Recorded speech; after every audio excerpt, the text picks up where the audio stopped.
ओम श्री परमात्मने नमः।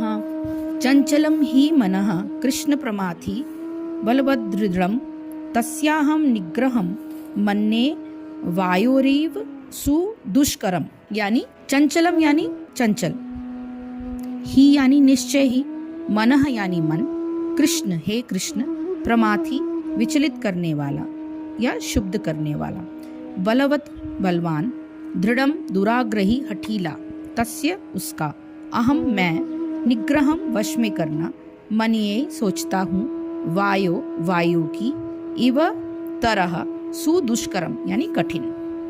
हे कृष्ण, चूंकि मन चंचल है, अस्थिर है, उत्श्रृंखल है, हठीला है तथा अत्यंत बलवान है, अतः मुझे इसे वश में करना वायु को वश में करने से अधिक कठिन लगता है।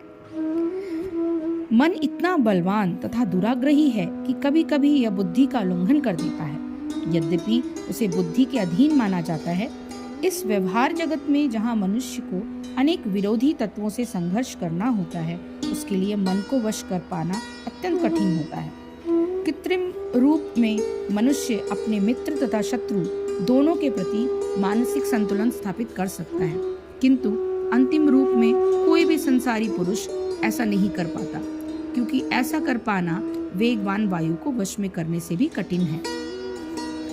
वैदिक साहित्य कठोपनिषद में कहा गया है, आत्मानं रथिनं विद्धि शरीरं रथमेव च, बुद्धिं तु सारथिं विद्धि मनः प्रग्रहमेव च, इंद्रियाणि हयानाहु विषयांस्तशे तेषु गोचरान्, आत्मेन्द्रिय मनोयुक्तं भोक्तेत्याहुर्नमनीषीणः। प्रत्येक व्यक्ति इस भौतिक रूपी रथ पर आरूढ़, शरीर रूपी रथ पर आरूढ़ है और बुद्धि इसका सारथी है, मन है लगाम और इंद्रियां जो हैं वो घोड़े हैं। इस प्रकार मन तथा इंद्रियों की संगति से यह आत्मा सुख या दुख का भोगता है, ऐसा बड़े बड़े चिंतकों का कहना है। यद्यपि बुद्धि को मन का नियंत्रण करना चाहिए, किंतु मन इतना प्रबल तथा हठी है, इसे अपनी बुद्धि से भी जीत पाना कठिन हो जाता है। जिस प्रकार की अच्छी से अच्छी दवा द्वारा कभी कभी रोग वश में नहीं हो पाता, ऐसे प्रबल मन को योगाभ्यास द्वारा वश में किया जा सकता है, किंतु ऐसा अभ्यास कर पाना अर्जुन जैसे संसारी विषय के लिए व्यक्ति के लिए कभी भी व्यवहारिक नहीं होता। तो फिर आधुनिक मनुष्य के संबंध में क्या कहा जाए? यहाँ पर प्रयुक्त उपमा अत्यंत उपयुक्त है। झंझावात को रोक पाना कठिन होता है और उत्श्रृंखल मन को रोक पाना तो और भी कठिन। मन को वश में रखने का सरलतम उपाय जिसे भगवान चैतन्य ने सुझाया है, यह है कि समस्त दैन्यता के साथ मोक्ष के लिए हरे कृष्ण महामंत्र का कीर्तन किया जाए। विधि यह है, स वै मनः कृष्ण पदारविंद्यो। मनुष्य को चाहिए वो अपने मन को पूर्णतया कृष्ण में लगाए, तभी मन को विचलित करने के लिए अन्य व्यवस्थाएं शेष नहीं रह जाएंगी। क्योंकि इसमें श्री कृष्ण अर्जुन कहते हैं कि हे कृष्ण, ये मन बड़ा ही चंचल है और प्रथमथन स्वभाव वाला है तथा बड़ा दृढ़ और बलवान है, इसलिए उसका वश में करना, मैं तो इसको वायु की भांति अति दुष्कर मानता हूँ। मन को वश में करना अत्यंत ही दुष्कर है। इस श्लोक में मन की चंचलता के लिए 4 बातें कही गई हैं। पहली बात तो यह है कि मन बड़ा चंचल है, अर्थात एक स्थान पर इसका स्थिर रहना कठिन है। वास्तव में चंचलता मन का स्वभाव नहीं है, परंतु सैकड़ों विषयों से सुख की आशा और दुख की आशंका से भावित किए जाने के कारण मन की गतिशीलता चंचलता के रूप में व्यक्त होती है। दूसरी बात यह है कि मन प्रमथन स्वभाव वाला है।